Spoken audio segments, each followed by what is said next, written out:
watching AYV Television.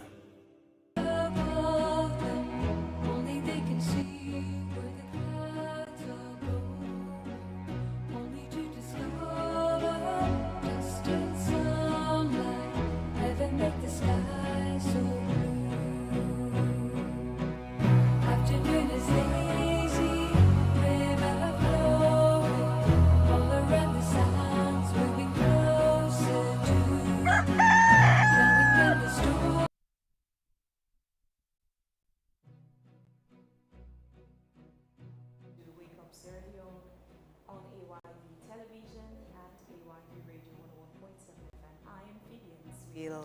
I am Victor Jones. Whether you're watching or listening to us from the provinces or the capital city here in Freetown on channel 33, DSTV on channel 399 from across Africa, welcome. You can also watch us online from around the world on this beautiful day. It's the 25th day in the month of August 2026. We're counting down 4 months to the end of the year 2026. Indeed, and we're broadcasting live from the top of Tile here in the heart of the city. Send us your comment through our social media forum. It's on Facebook, AYV News. And, several stories we'll be talking about this morning. Coming up in the program today, the Anti-Corruption Commission has announced, well, last week was to be the deadline for the declaration of assets by all public officials who are required by law to do so under the ACC Act. We ask, what happens to those who do not meet the deadline? Indeed, so this morning as well, shall be discussing the closure of the old railway line bridge in Brookfields, Freetown, due to severe structural damage, poor road conditions across the country, and ways as well to improve them. And Muslims in Sierra Leone today join Muslims across the world in observance of the feast of Maulid ul-Nabi, marking the birth anniversary of the Holy Prophet Muhammad. We'll be discussing the importance of the day. But before all of that, happens this morning, let's take a quick commercial from our sponsors. We shall be right back. More and more people are using Wakeup SIM Copper Plus in their everyday lives. Did you hear that? She just transferred money for her daughter's school fees. And this man just paid for some products. Ah, Mr. Abu, are you sending money to your wife again? Yes, like Wakeup SIM Copper. Ah. Yes, like having money in my pocket. Ah, excellent. Thank you.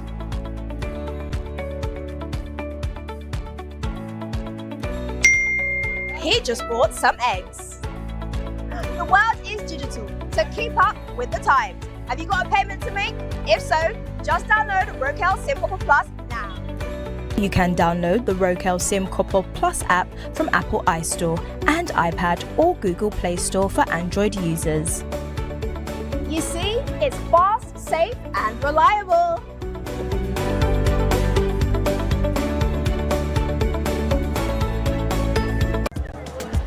Morning, Ria, give me 30 Leone top up. Thank you.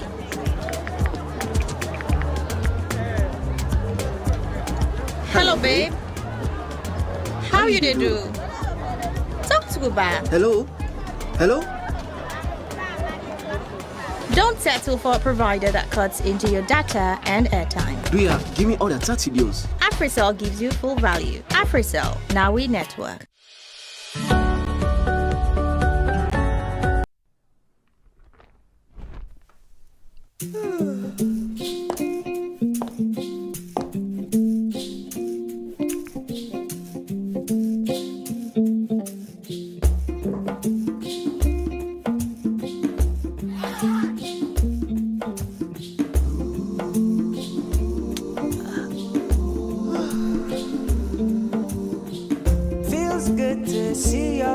Again, it's been a very crazy day. The joyous feeling in the air when rain falls on a sunny day.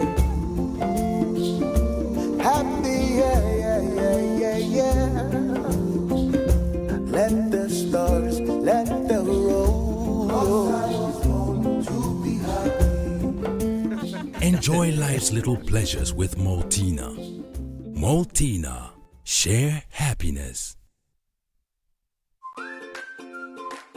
As mama, I always want waiting best for me picking them, especially when it comes out waiting them for eat and drink. Now this make I always they choose Sarah juice because they make come from with local foods them and nutritious and it gets less sugar than the other drinks them. Not to me say so. We lab test show say Sierra juice gets 50% less sugar than the other drinks them na the market. Because we mama they know waiting best for we picking them, now make we always they choose Sierra juice. Sierra juice is nutritious, it's healthy and it's sweet. Sierra juice, not the taste of Salone. Fellow Sierra Leoneans, on 8th August 2024, Statutory Instrument Number 8 of 2024 regarding the conduct of nationwide population and housing census was successfully laid in Parliament. On 29th August 2024, this statutory instrument became effective following 21 days from its laying. Therefore, in line with the decennial census calendar, I am pleased to announce that my government will conduct a nationwide population and housing census.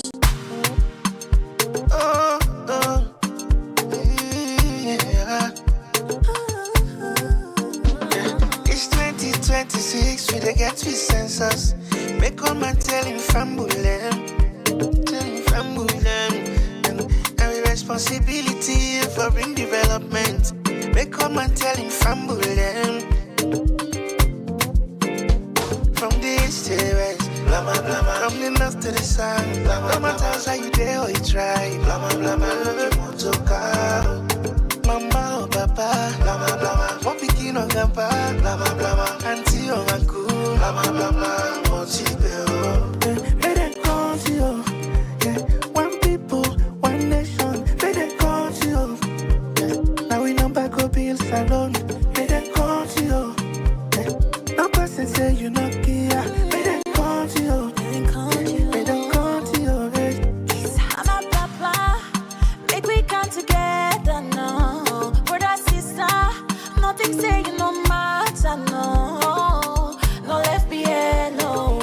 This night you 10 for. Can join the census. Salon now we on. Okay, well, show me your name. Show me your address. For make you go join now the plan. The census go make you get the access. For make you go vote now this land. Let the all you. If you don't want make them country again, make them creep you.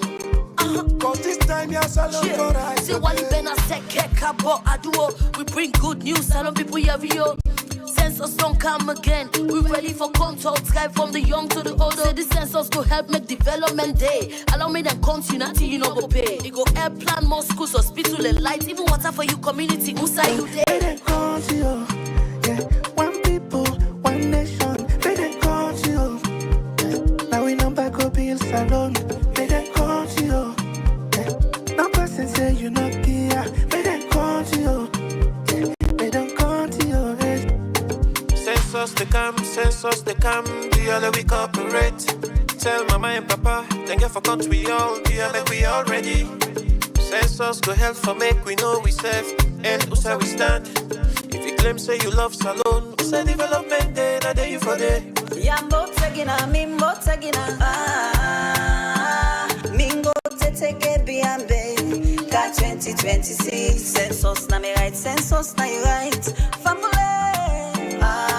Imagine if they count everybody that left you out. I'm moving back to Mobawa. Back of Footing gets a bella to what? Tonya, I'm with you, Hule Panda. Wabulu let Tabawa by a ganga. Yatumobawa, Mudabi behavior. Comments your course along Bate, Mokaleva. Nabi Ina, Namabawana. Don't Mama Kome Colabogania delega. Ina. Kakotone dim din dang, dim din dang, dim din dang. Katsap katsating angabe katsakonkel, angabe katsapanganda yer. Abagato bagats, aindokor, agalene, zamojamu, agatsamu, zarenzamu. Donye, mama maritaka ngonsu. Amiya timi wandi, timi wandi. Amiya timi wandi, timi wandi. Mwakongo tami wandi, ewa menda milwena wo. Ya kongo tabi wandi.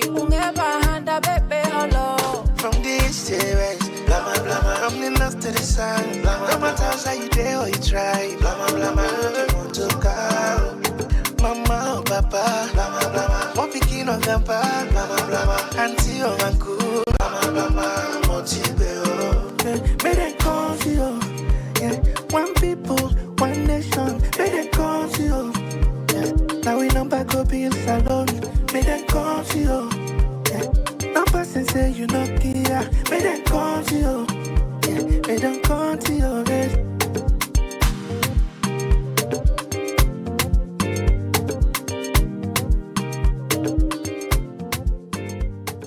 Here's how to update your details for Salon Payment Switch with AfriMoney.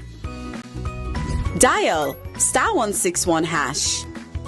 Select option 1. Go to option 4 for Salon Payment Switch. Select option 2 for account registration. Select 1 to register your alias. You will receive an SMS with a WhatsApp link. Tap the link and provide a valid ID card and your last 5 transactions. Someone will help you update your accounts.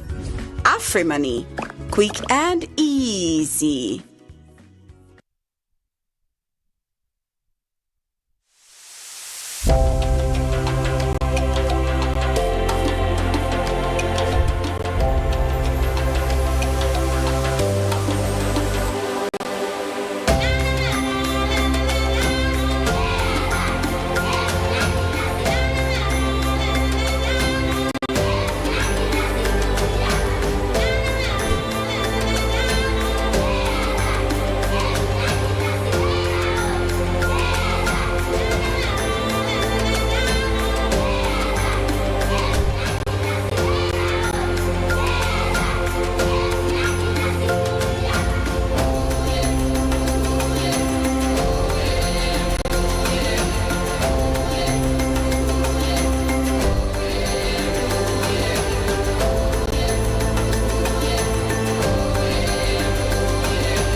All right, welcome back. You're tuned to Wake Up Sierra Leone here on AYV television and radio. You can be a part of the conversation. All you'd have to do is utilize the comment section of our Facebook page, AYV News. You could also go to YouTube, search for AYV Media Empire. Drop your thoughts, comments, and questions. We'll find time to factor them into the conversation here in the program. Now, would move on to the first discussion in the program this morning. After more than a year of repeated public concerns and calls for government intervention, authorities have finally turned attention to the deteriorating old railway line bridge at Brookfields. A few weeks ago, the Sierra Leone Roads Authority ordered its immediate closure after an inspection found severe structural damage, declaring the bridge unsafe for use. The decision has diverted thousands of motorists and commuters onto neighboring routes, triggering heavy traffic congestion across parts of Freetown. Daniel Bob Fobi filmed whilst AYV's Mayama Tommy did a follow-up story, and here's the report. For years, residents, motorists and the media have raised concerns over the condition of the old railway line bridge at Brookfields. Cracks, corroded steel and signs of structural weakness had become increasingly visible. No one followed up. However, following a recent technical inspection, the Sierra Leone Roads Authority has announced the immediate closure of the bridge effective August 1st. Engineers found significant deterioration in critical structural components, making it unsafe for use. The bridge will remain closed until rehabilitation or reconstruction works are completed. I'm standing at the old railway line bridge here at Brookfields, now completely closed to both motorists and pedestrians. This bridge has served generations of Sierra Leoneans for years and was originally part of the country's historic railway network before converted into a road bridge after the railway system ceased operations. Today, access is completely closed as authorities say the structure has deteriorated beyond safe limits, leaving thousands of commuters to depend on already congested alternative routes. CSF is glad for the moment where they don't close the bridge, so because the way the bridge been there, be very risky.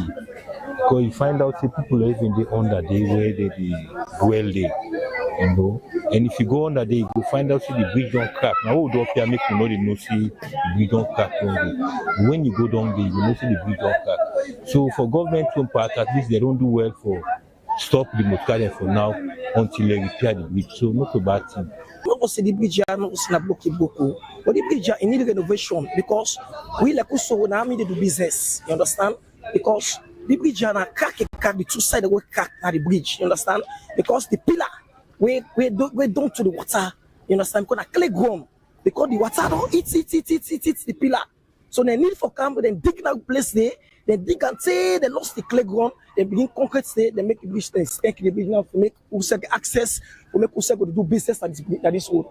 Since the closure took effect, traffic has intensified on neighboring routes, including Savage Street Bridge, Kintong, King Haman Road, Jomo Kenyatta Road, Hillcourt, and other connecting roads, with commuters reporting longer commuting time during peak hours. While many residents say the closure is necessary to prevent a possible tragedy, they also believe the action should have come much earlier.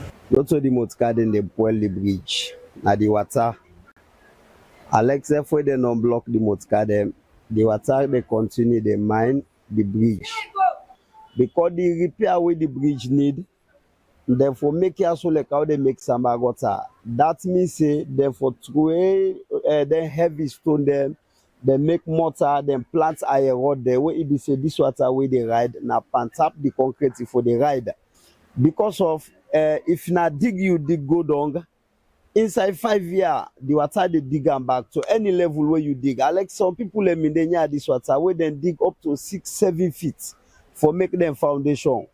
That 5-6 years where it don't pass, it don't make all the foundation don't naked. Over Chavez Street, that new bridge where they don't build. Because of the not spread concrete where it be saying and pant up the concrete the water they ride, it don't begin to mine the bridge. All them place the way them in the side of the bridge, like how this collapses exactly. Now so they back collapse. And at the same contractor they will make and then make them place then they. SLRA says the closure is purely a precautionary measure to protect lives and property while plans for rehabilitation or reconstruction are undertaken. But the question is, when will intervention methods be realized? When will the bridge be completed? Block the bridge now one. And we need to make the bridge now. Because we say for the do business at this old railway line, it affects we. Because the way motorcar they run, we say they will do business. Like one motorcar the people they run, they don't say we do business now. 2 people they do business now. But so motorcar they run guys now, it affects we guys now. You understand? Adamic. But government need for coming the bridge now. They beg government and coming the bridge from now. Say to next month when they coming the bridge. Let you pass around, then you go to that service street, the traffic force in the. So that we passenger can say the one kind of railway line, you therefore, go the extra mile to go pass around back. Then they're not going to even pay you the kind of money back way you're supposed to get.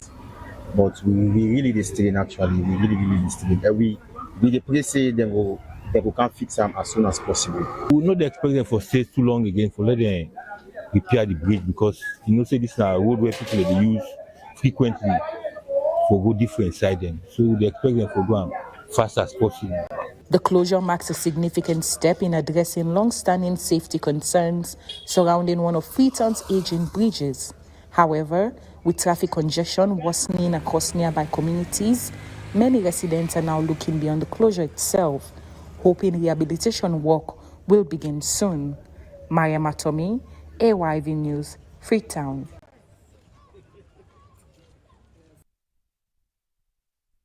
All right, many thanks to Mariama, Tommy and Daniel for that report. So this morning, to further discuss this issue, including poor road conditions in Freetown and across the country and ways to improve them, we have Engineer Alfred Jalil Momodu. He's the Director General, Sierra Leone Road Authority. And we also have William Saul Amin, National Coordinator, Civil Society on Service Delivery. Good morning, gentlemen. Thanks for joining us. Thank you. Good morning and thanks for having me. Engineer, let's start with the basic, the responsibility of SLRA. Okay, so that's a national agency constituted by an act of parliament in the year 1992, and then of course amended by another act in the year 2010 to develop, rehabilitate, construct, reconstruct, maintenance, and of course manage the national road network. The national road network is made up of 4 categories of roads: A, B, the feeder roads, and of course urban roads. But it also goes beyond that. It includes bridges and ferries, all road furnitures and road-related structures. That is your responsibility. But the reality for many residents across Freetown and the country, many of the roads, if you follow the news, residents complain of the bad condition of these roads. Why is this our reality when there's SLRA? Okay, so I think that's really why there is the SLRA, to look at what's happening generally on the entire road network, identify areas of necessary interventions, prioritized given the resources, and then of course we go into action to see that those which require construction, for example, are constructed, rehabilitation, maintenance, as the case may be. And all of this is happening in the space where funds are required, which means the needs are so extensive, but the ability to ensure that these needs are met are not as extensive as the needs. So therefore priorities have to be made, and then from time to time, these engagements are done, interventions are done, and then we keep on and on and on and on until we realize that most of the road network is good enough.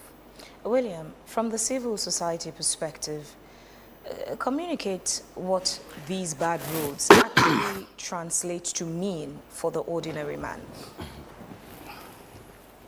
The issue about road is it's not a new problem. It's not a new issue.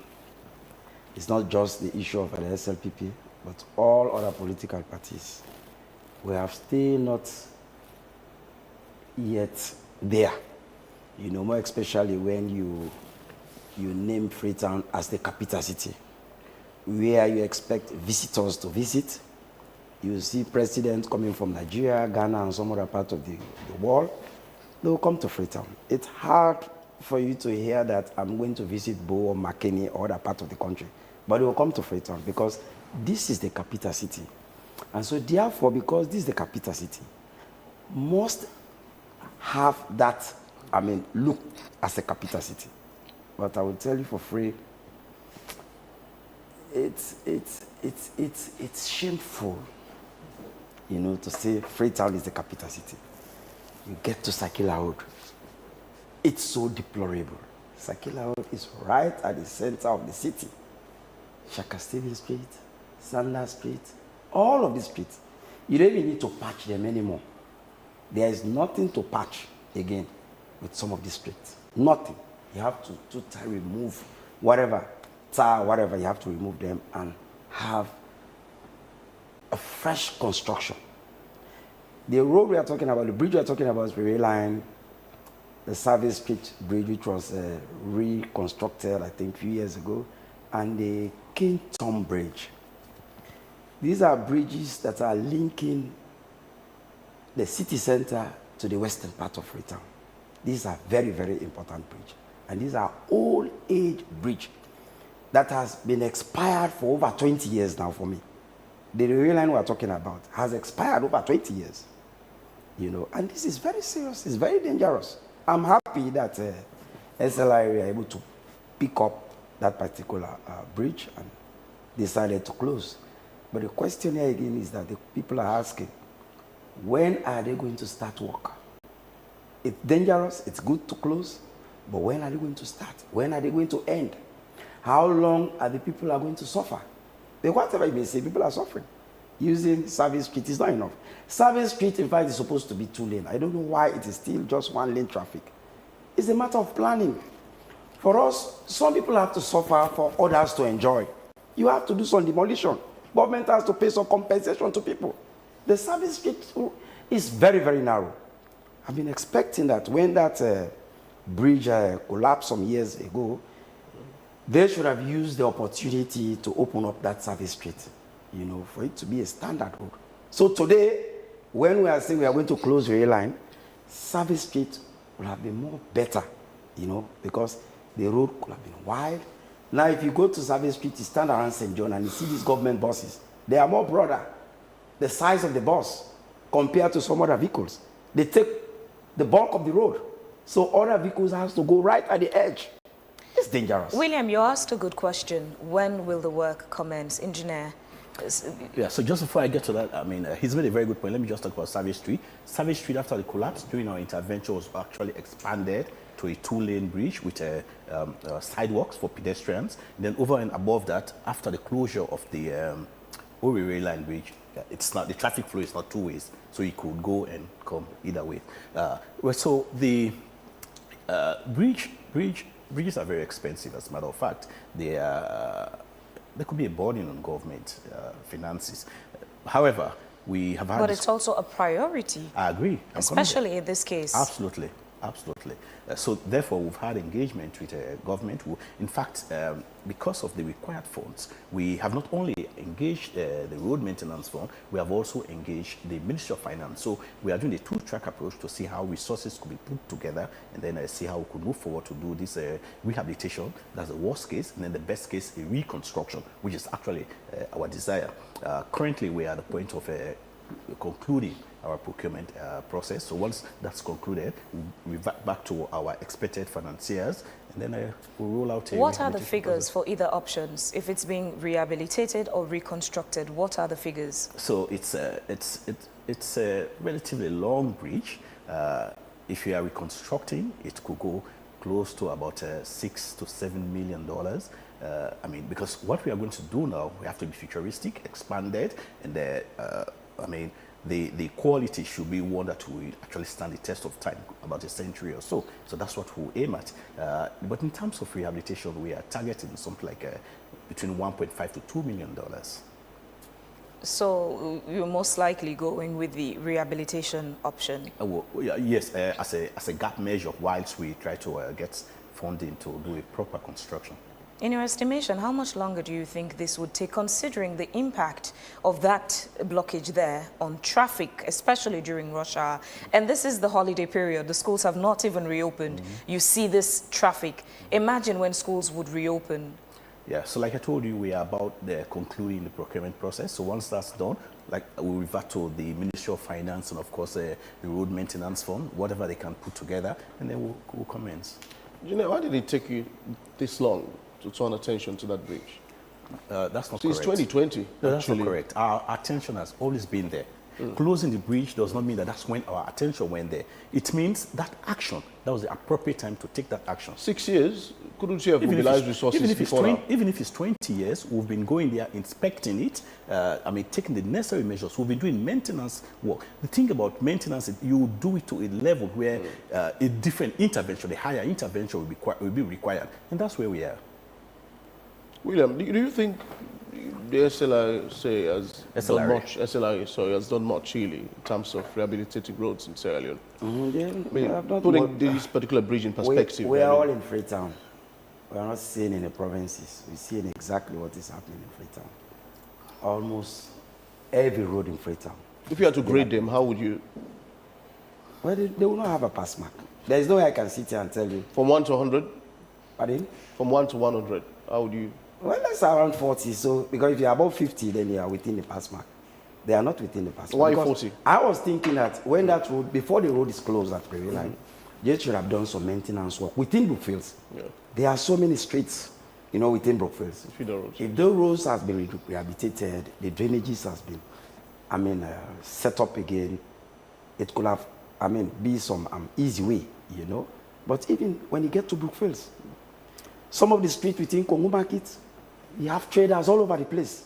Because you can enter adjacent Charles Street by Camus Street. You can enter into Camus Street, into Congo Market, and there are streets within those areas. But all over the place is congested with traders, the other streets that are available, too many potholes all over the place, the Pike Street, right down to New England, all over the place, so many potholes. The challenges are there. These are not, we don't have to make up them. They are there. Engineer, and everybody knows because we are in Freetown. Engineer, is it that you do not see the problems? So interestingly, I didn't know I was going to be graded here by the young man beside me. Exactly. I didn't know that I was coming to be graded. I didn't know whether I was coming for an assessment. But in any case, I will let that slide, and then I will be focused and continue addressing the issues of the road as it relates to the Sierra Leone Roads Authority. Right. So who monitors these roads to ensure indeed they are fit to the Roads Authority has several departments. It's your duty, actually. Can I talk? Yeah, no, go ahead. Right. The Roads Authority has several departments, each with a dedicated responsibility. Yeah. So there's a dedicated department, the Bridges and Ferries Department, which is responsible for monitoring of these roads. Yeah. Right.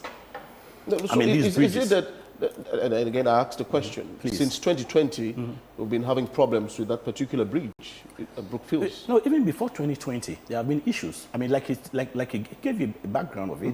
This was a railway, bridge that was converted into what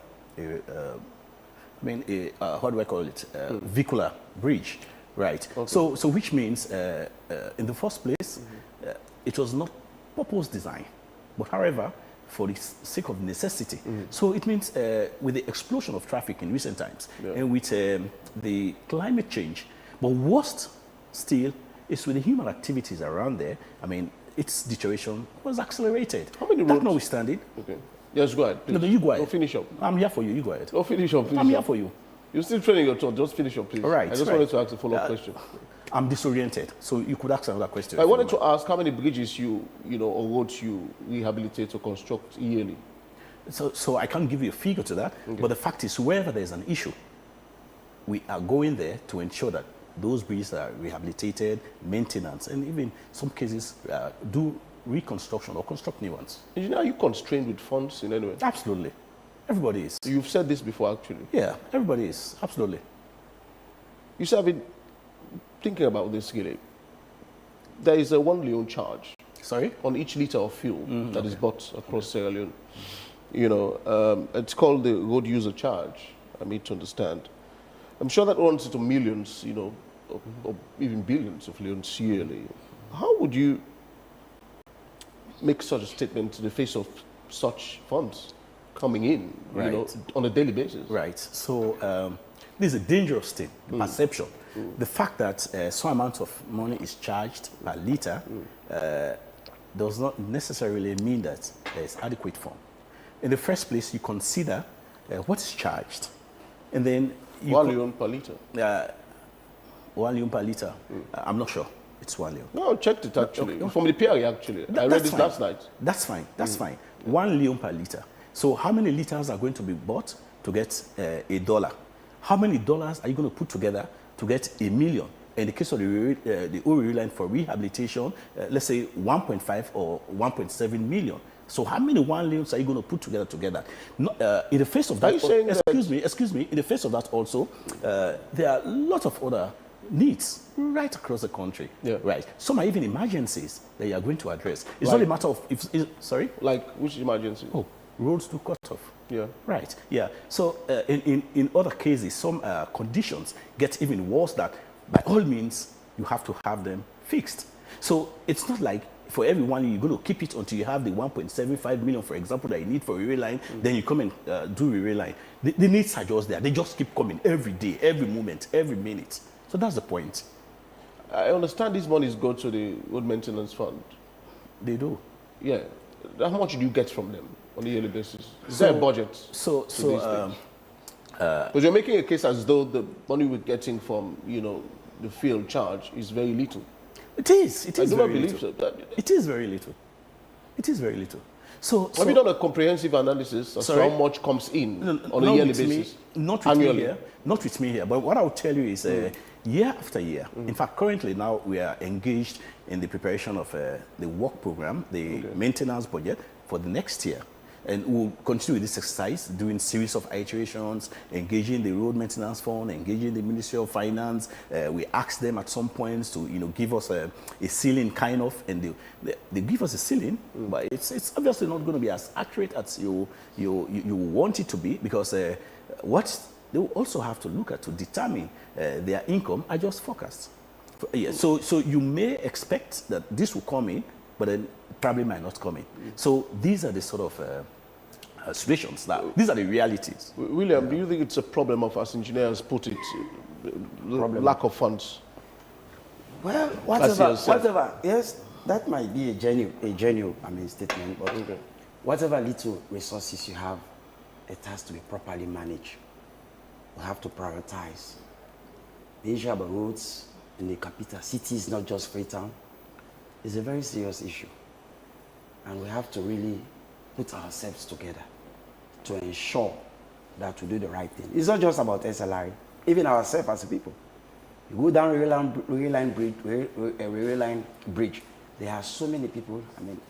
You're using that particular place as a dwelling house and business and so many of them. But you have a law in place. You have an authority who is in charge. If people are not supposed to be there, they should not be there. They should not be there. You see people using jelly cans with these bearings or whatever. They use it to go and fetch water. These things are also destroying the road. And people are there who are responsible to ensure that those people should be dealt with. But nobody's saying anything. Nobody's doing anything. Whose responsibility is it? The responsibility lies with the government of Sierra Leone. They are in charge. Whatever you say the government. Because they have the authority to take necessary actions. When they want to close the rail line bridge, who will say no? Alfred, Nobody. Who has that responsibility? So the two scenarios he drew are completely different. The old rail line, clearly the Sierra Roads Authority is responsible, and you saw the action which we took. But somebody, riding a bearing on the road, somebody pouring construction materials on the road, somebody establishing an on-road garage, somebody tying a piece of iron rod on an Okada, a motorbike, and dragging it on the road. We have law enforcement. I cannot be everywhere at the same time. So it still that is what I'm saying. It's about partnership, it's about collaboration. So it still comes down to, it's always government. Government is divided into ministries, departments, and agencies. Whose responsibility is it? Fabian, we have law enforcement in this country. I think I'll conveniently like to stop there. So it goes beyond your responsibility as SLRE. I don't have any power to enforce. But in terms of collaboration, because again, these MDAs are expected to collaborate. In terms of collaboration, what's your role in this? Oh no, so as far as roads are concerned, we have endeavored, and of course there have been some very good heights of collaboration with the Roads Authority, the Road Safety Authority, and the Sierra Leone Police. Do you have sort of like a joint task force or something? Yeah, we do. So what have you agreed upon in addressing this problem? Because it's not new. Exactly. It's not a today problem. Exactly. So what have you agreed upon as part of the collaboration? Right. So it's clear all of these issues. These are crimes. And I don't need to tell the police, for example, that's a crime. That's a crime. Everybody knows that's a crime. Some of the issues I mentioned. And we have Sierra Leone Police and Sierra Leone Road Safety Authority, your sister agency, scattered all about the streets. So the Road Safety Authority, in as much as we are collaborating to ensure that traffic management is, good, but we all do have individual responsibilities. The Road Safety Authority is doing perfect. Their responsibility goes to ensure that when these roads are constructed, when people, pedestrians as well as motorists are using these roads, people are safe. The roads are safe, and they're doing that.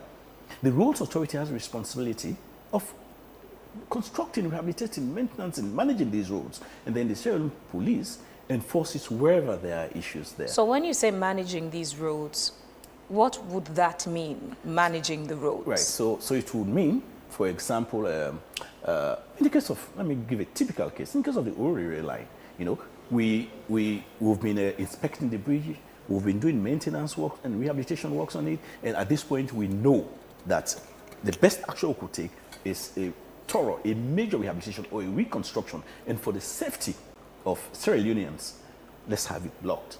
So that's the sort of money. That's just a typical example for that bridge. But then this spreads across all of our areas of responsibility: roads, bridges, culverts, you know, you name it. All that has to do with our roads, ferries, and so forth and so on. We'll come back to the activities on top of the bridge. Let's go under the bridge for a bit. He mentioned a good point, a reality that is seen. Under many of those bridges, you'll find people living there. It's their home. This is not allowed in any way, yet it's the reality. It comes back to who is responsible to evict them from those spaces. So again, the furthest we can go. We've had instances where we've been chased with machetes. I mean, I go there, like you see me now, probably with my phone or my iPad, and somebody pulls out a machete. We report to the police. They go there maybe for a moment, they get them off, they start going there again, and then it becomes a cycle, right? But the fact of the matter is... this could be due to inconsistency in implementation. On whose part? All of you, the authorities. Okay, that's fine. Inconsistency that's fine. in implementation. But the fact remains that these are the efforts that we are making. And, you know, our people, generally, especially people in the Freetown area, they are just so numb to, I'm just so insensitive to some of these issues. In fact, one of the major reasons why we have to close this bridge, we did not want the fatality that occurred in the Savage Street Bridge area to occur again, because this bridge is almost the bottom of that bridge is almost inaccessible. People have built story buildings there. Story buildings. There was a lot of pressure on SLRA by mainstream media, even bloggers, almost always bringing out content about the dangers that not just railway line bridge, the old railway line bridge, but many of these other bridges. How helpful or impactful would you say this has been on SLRA? So I think they are only complementary. So the point here is,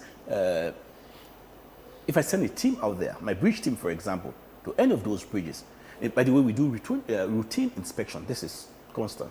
We do it. And then we do special inspections. So our routine inspections, the deliverables clear out, reports which tells us the status and what intervention could be taken at that time. So we look at them, what we need to do regularly, we do.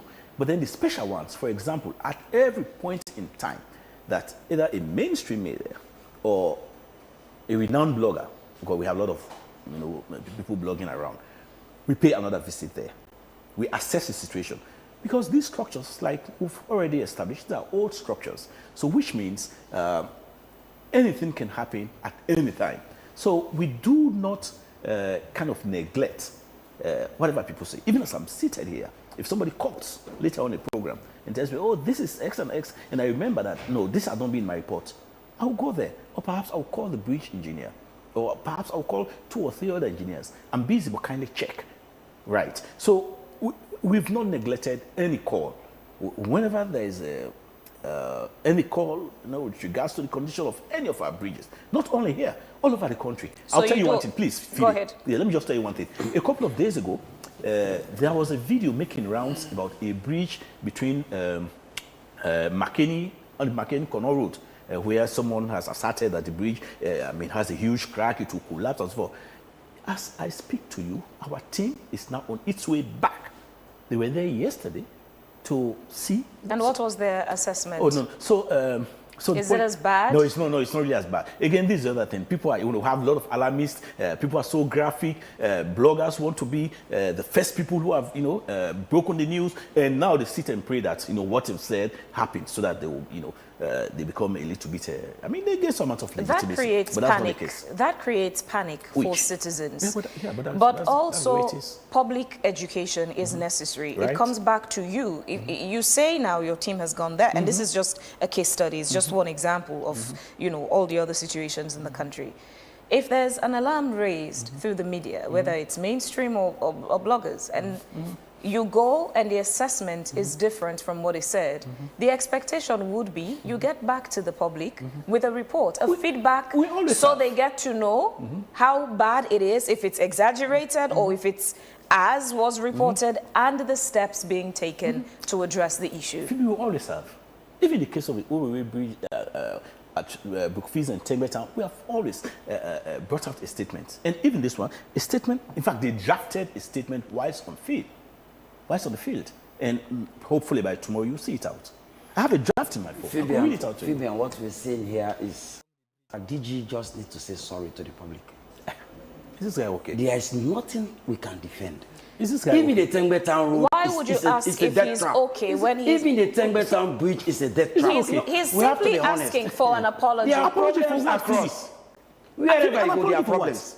We have to be honest. Phoebe, tell me. We have to say fact to the people. Let's wait about him. Let's be honest to our people. He's just a guest like I am. You go to the bridge leading to Toke. Gentlemen, hold on. A brand new bridge. What's this? Step into that bridge is cracked. William, just a for minute. Almost 2 weeks now. Just a minute, William. Brand new bridge. Just a minute, William. Let's be clear. Hold on, William. Just a minute. Just a minute, William. Alfred. Phoebe. Alfred. Aside from the fact that William is a member of the civil society space, he is also a citizen of Sierra Leone. Of course. Who is a road user. I'm paying tax. So if he's demanding an apology to the people of Sierra Leone, do you not see a need to apologize to the people of Sierra Leone for the condition of the roads? You tell me why I should apologize. Because the road are deplorable. Allow him to make his case. We would allow you to make your submission. My very self as Director General of this Republic, of Australia Rules Authority in this Republic, right? The entity of the Sierra Leone Rules Authority itself has a bigger and better reputation. That's what this young man is portraying. Freetown is not Sierra Leone. Go out there, right? Go out there. Tell me about the road which leads from Kailan, for example, to Boidu. Tell me about the road which leads from Bo, Bandajuma to the Liberian border. Tell me about the construction of the corridors. So does that mean we don't talk about Freetown? Please, let's be civil. So does that mean we don't talk about deplorable roads in Freetown? William, I'll come right to you. Alfred. So let me know. Alfred. Is he the one interviewing me? Alfred. Yes. Earlier on, you said you were not even aware that you're going to be graded, and he graded you about 40. Not even up to 50. That's up to him. So you... No, the public. Wait. No. So you... I'm getting this from the public. William, hold on. It's fine. You get Alfred, so you grade your institution and your work. If he says it's about 40, you disagree, what would you think the fair assessment should be? I think the fair assessment is you take a look, for example. I've mentioned to you a few roads, right? I want you to take a look at the very... yeah, but I'm asking you now. He says 40-something, less than 50, but what would you say? Phoebe, I will not walk in his shoes. My brother should be angry. Your self-assessment... I would be angry. The public will grade us. Your self-assessment, Alfred, what would it be? Phoebe, very good, I'll tell you. No. In figures, what would be your own self-assessment? So this, you. But he says 40-something. You disagree, but you cannot provide. I'm saying what the public is saying. He's grading method. I'm saying what the public is saying. William will come right to you and give you time to make your submission. His grading method is quite different from mine. So what, according to your grading method, you disagree with the 40-something? Absolutely. So what would you prefer? Open the phone line. So what would you grade yourself? So what is it? Have I come into an ambush or what? I thought I was coming here... Focus on the questions I'm asking. I want you to understand something that so you're refusing to provide figures. Am I protected in this studio? No, he has the people. No, let's get this thing clear. He's a public servant. He has to understand. William, I don't get talking on behalf of organizations. He has to understand that. William, with due respect. We're not here to fight. That's what you are here for. William. That's what you are here for. William. He's a public servant. That's what you are here for. He's paid from taxpayers' give me a minute. William, hold on. No, gentlemen, we would not have this disorder in the studio. Exactly. Shouting and speaking at the same time does no good to the audience. It has to be one after the other. Exactly. William, I've respectfully asked you, hold on, we would allocate time to you to make your submission. Let's not please degenerate this conversation to chaos. It's not beneficial to the audience. I'm done. Thank you. Would come to you to make your submission. Right. You're refusing to assess yourself, even though you disagree with his assessment. No. Refusing will be a very strong word. I've told you. So he says 40, you that's say fine. no. What's your figure? Method. That's his method of grading. As far as I'm concerned. So you don't have a figure to put forward? No, I'm not going to put a figure to it. All right, okay, we'll come right back to you. William. But you should also listen. No. Alfred, I will come to you. No, he needs to. He disagrees that he does not have to apologize. Why should he apologize? Now, people will tell you about 30%. If you open the phone line, I'll bite you. You know, this is a clear discussion. We are not talking about something under the carpet.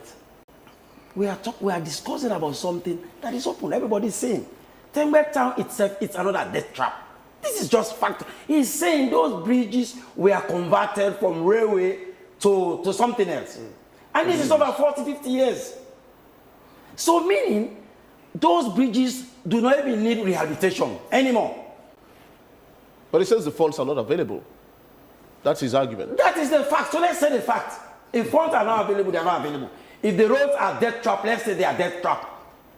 So maybe donors will hear us and say, no, let's support the government. But don't say, no, it is fine, it is this and that, and make it up. People will not come. They will say, no, these guys are okay. So let's say the fact. The bottom line is, most of these bridges are death trap. So what do you have? There are still challenges in the provinces. They have done some work in the provinces, but there are still problems. There are communities that you go, there is no way you can move from point A to point B because of the rains. You can't travel. When you get to July, August, you don't travel. Maybe till September, end of September or November. You don't travel. You are trapped. Pregnant women need to travel, but they are trapped. These are just facts of the matter. I'm not a civil society based in Freetown. I'm a national CSO. I'm moving almost every week across the country. So what I'm saying, I'm talking from an informed background. Engineer, let's put the context. You've told us that you don't have much funds. But how much do you receive yearly from the government to maintenance roads, to construct bridges and the likes? Right. So I was explaining to you this process, but then, I was caught somewhere in the middle. Yeah. So I told you, we are currently doing our budgets, and then, like I told you, we have so many conversations with the road maintenance funds, which provides money for funding, and we will have to ask them eventually to give us a ceiling, for example, based on which we'll look at, prioritize our activities, and they'll present it to them. So I'll tell you, approximately in the last couple of years, we've been requesting for between $5 to $6 million. $5 to $6 million. That's nothing. How much have you been getting? Well, maybe half or a little over. You're half not sure? Sorry? You're not sure? You said maybe. So I've given you a range. They said you've been requesting for around $5 to $6 million. Exactly. It was a range I also gave you, around $5 to $6 million. So I'm asking, how much have you been receiving? So that's what I'm telling you, about between 50 to 60% of that.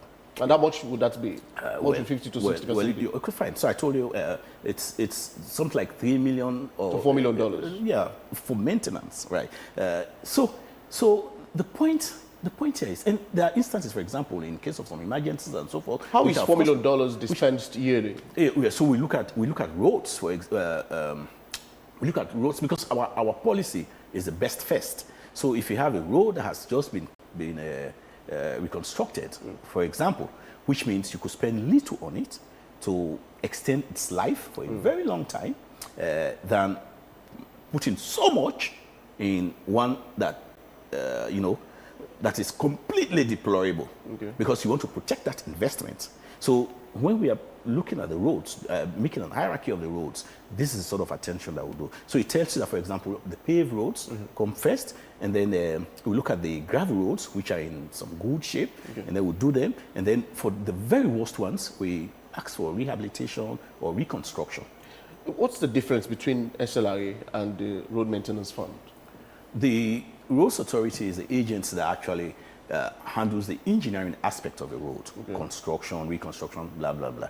And then the Road Maintenance Fund, maintenance of roads, the fund used to maintenance road is from fare levies. So they manage that fare levy, and then they provide from time to time these funds to the Roads Authority. Would you say it is the Road Maintenance Fund that awards contracts for the construction of roads? No, in most cases. No, they shouldn't. No.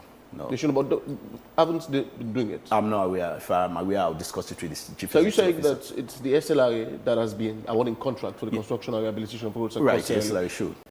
Let's talk about one of the major roads in Freetown. That's the tree planting, Leicester Road. What happened to that project? Right. So in 2016, in 2016, a contract was signed.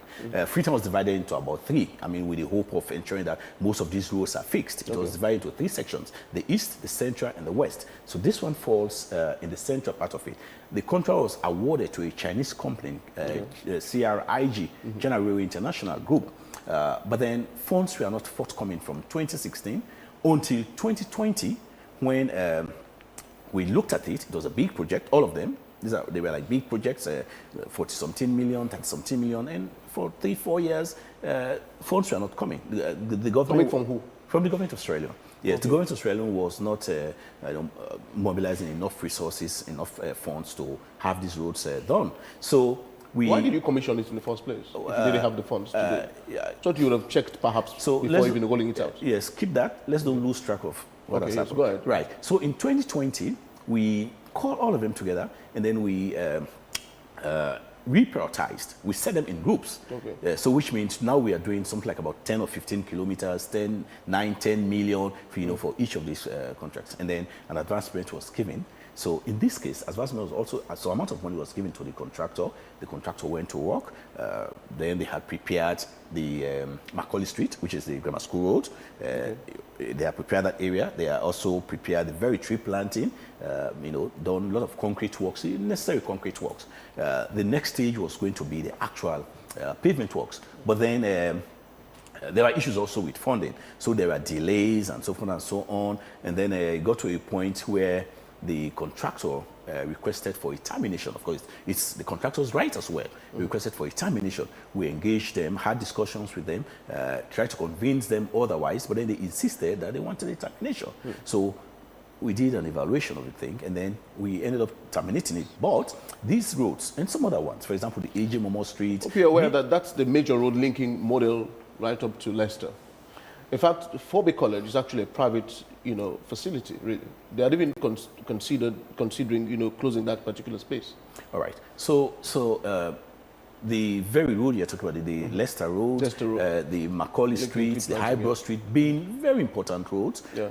Even after the termination, we decided to expunge them from that contract and have it reassigned to some other contractor who will pick them up. So thus, when we engaged Seacon, and Seacon was willing to do it, then immediately Seacon had to construct the Grammar School Road, and then they moved onto the Mauritania Road, which is Highbrow Street. Now they've completed that. So at the end of the rains, they are going to the Leicester Road, the tree planting road, to have that done as well. I would like to draw your attention. I'm not sure if the producer has actually edited the video, but let's see this video quickly, Gina. We'll come back to the studios.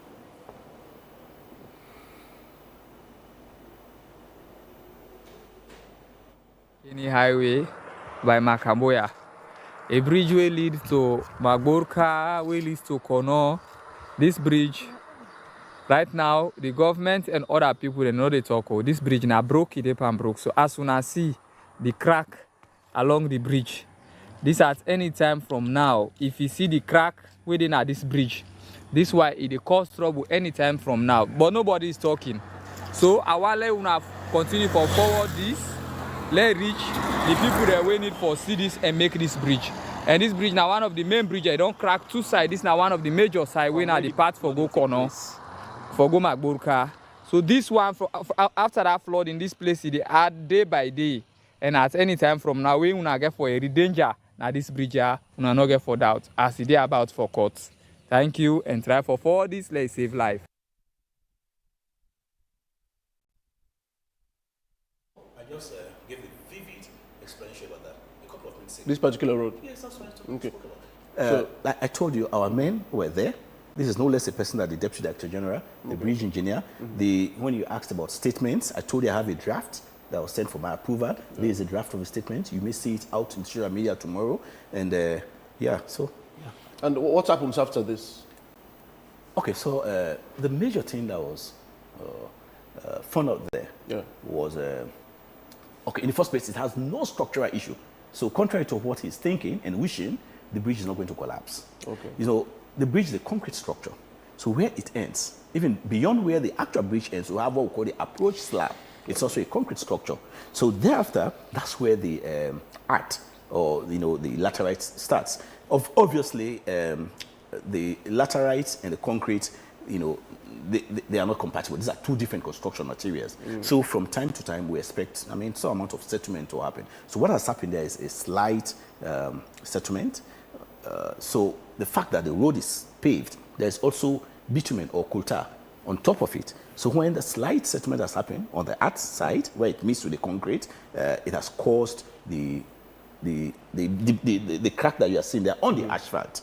So obviously, our men are still going in there to remedy that. The Bombali Carine Road collapsed almost 5 years ago. Exactly. Yeah. Almost 5 years. Yeah. It's 2 years. Okay. Yeah, 2 years. Mateum Bridge. The Mateum Bridge is also a 40 meters long bridge. Okay. Yes. It's very expensive. We've been there. Initially, when that happened, we went and did a diversion, temporary diversion. Okay. Our aspiration was maybe 2 months, 3 months, we'll be able to get some funds and then at least start construction works.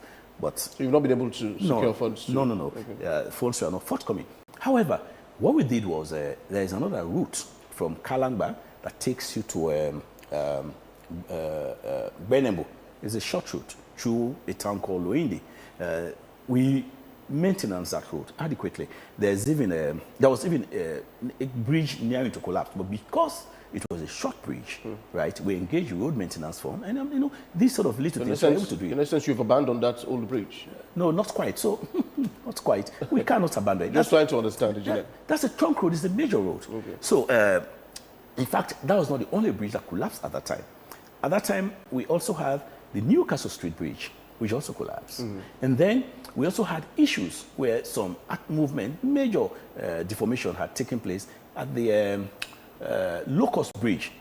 So we were challenged with those 3 bridges, and then we also had the Old School Bridge to contend with. Of course, the Old School Bridge, that has been completed and it's open now. So which means, and all of this happened just about the same time, within 6 months, you understand. So initially we are finding funds for the Mateum Bridge. We could not get it. Then the Newcastle occurred. Then the, how do they call this place?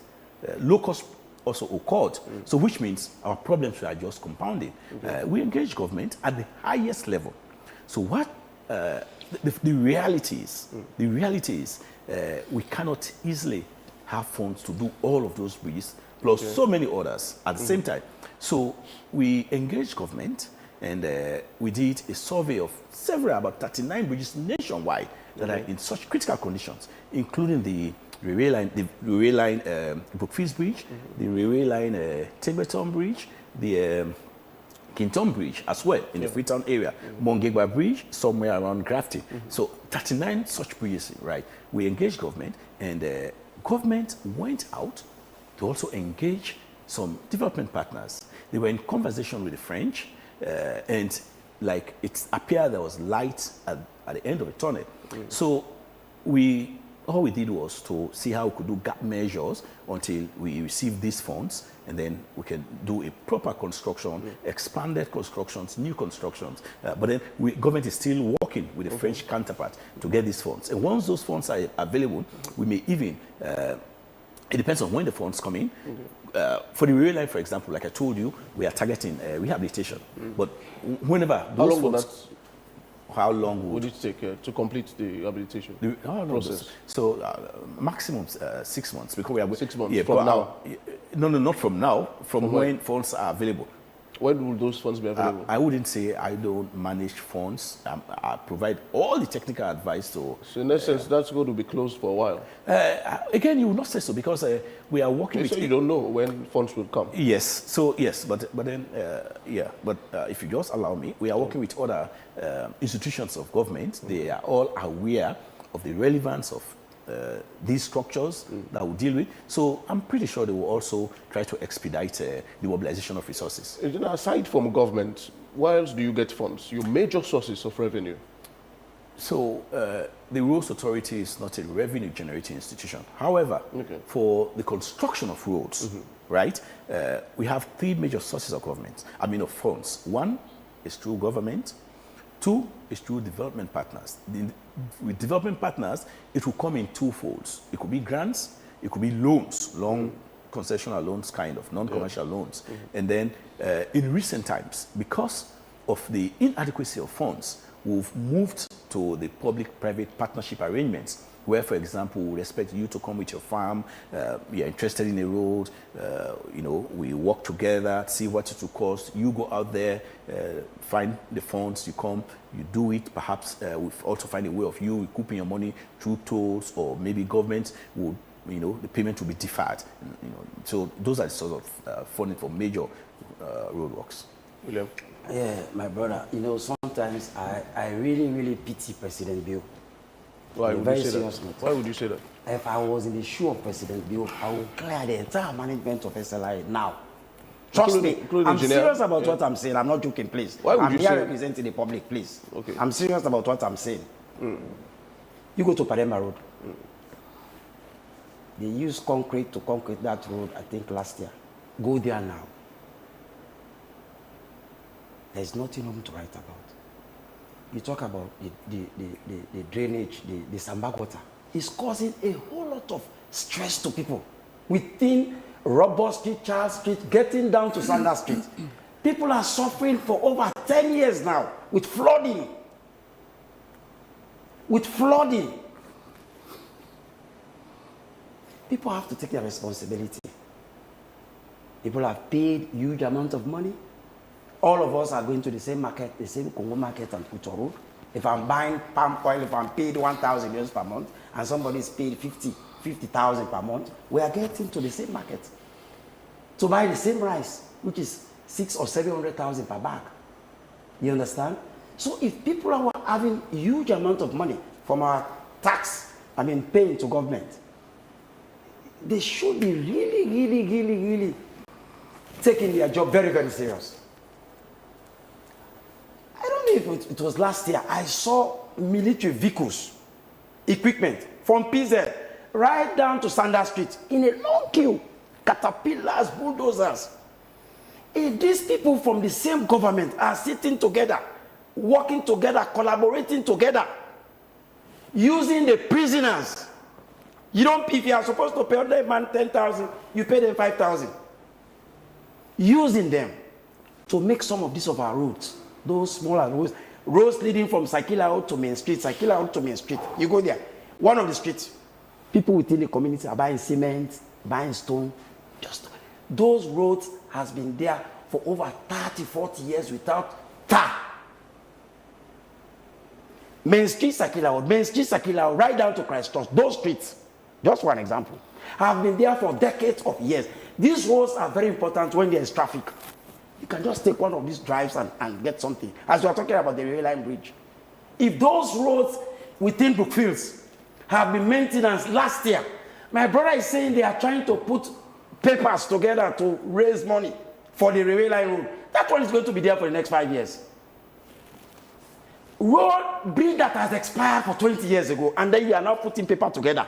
If I was president, I will use all of them. Trust me, I pity the president. How can you close a road that thousands of people are using it on a daily basis, which is good, but road that has expired for over 20 years, you have not planned last year to raise money for that railway line bridge. After closing the bridge, you are now planning, you are working papers together and trying to raise funds again. When will that get to reality? If my DG will allow me, you called I will him. Join. You called him to apologize. You called him to apologize, and he refused. I'm coming. Based on the inconvenience caused, the bad condition of these roads, do you sense a tone of arrogance from a public servant? You asked him to apologize. I told him he's just asking now you that he has to apologize, and he's paid with taxpayers' money.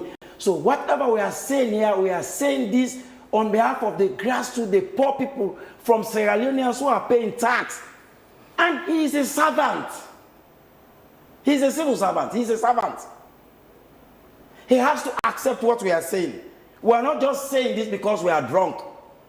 I'm not just saying this because I have something personal with him. You do. I'm seeing him today. For the very first time, I'm seeing him today. But we've had a lot of discussion on telephone. Discussions on social media. I told you last time that the road from number 2 You've even had discussions that you left me to be sacked. So if I knew that he was here, I was not going to come, Phoebe. You've told people that you have been responsible for the sacking of some DGs, and you let me to be sacked. So if I knew he was here, I was not going to come. I told you that. You told people. Can you name them, please? I'm not going to do it. Name them. No, name them. No, I will not do it. I'll play you a record. Because this is a very serious allegation. Name them. And I'll play a record for you. Can you please name them? Phoebe, let the program move forward. No. This is accountability. Again, I refuse not to. Please Are you name afraid them. that you'll be sacked? Sorry? Are you afraid that you'll be sacked? Have I not told you just now that if I was president, I should have sacked all of you? Please. Have I not said that? And that's one thing I'm so grateful for. Why do I have to fear? I'm talking on behalf of the people. I told you a few months ago that you are saying here, the road leading from number 2 river to everything you are saying here is in a built very on malice. deplorable situation. And 3 days after that, you were angry. Now, 3 days after that, you took it. Everything you are saying, and the road was finished. Alfred, is your response to his call for a public apology based on the personal issues you both have? What is the personal issue? So let me tell you. From what he just said, that you've had encounters. Oh, come on. Look, listen. I've told you that I'm not doing it now. I now. should have sacked all of you. William, what is different from what William, please come down for a bit. Alfred, if I knew he was here, Phoebe, Alfred, if I knew he had never going to be on the stage, that call for an apology, if that call for a public apology had come from anyone else but him, would you have considered the necessity to do that? Fine. So I'm a very humble person. Let me make this clear to you.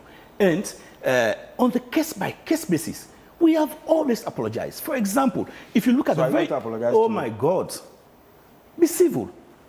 If you look at the press statement that we released for the closure, for example, at the bottom there, we apologized, we regretted the inconveniences. And this we've always done. But you can't come and ask me for a blanket apology when you've only looking at... so if you've been apologizing at the end of your statements, yes. What makes it unacceptable now for you to give a general apology? And that's what I'm saying. Is it based on the individual calling for the apology? No. It's based on the content of what he's asking for. A blanket apology. Why? I've done so well in several areas. And he attested to that. He told you he's been up country. You've seen how wonderful the roads are going on. So if some of them are ugly, he told you that. So why am I going to apologize generally that I'm not a good, I'm not a good servant? Why? I'm a very good servant. Let's come back to the general issues. The bridge at Tengbe Town. How bad is it? Very bad. It's very bad for vehicles to ply. We cannot allow vehicles to ply.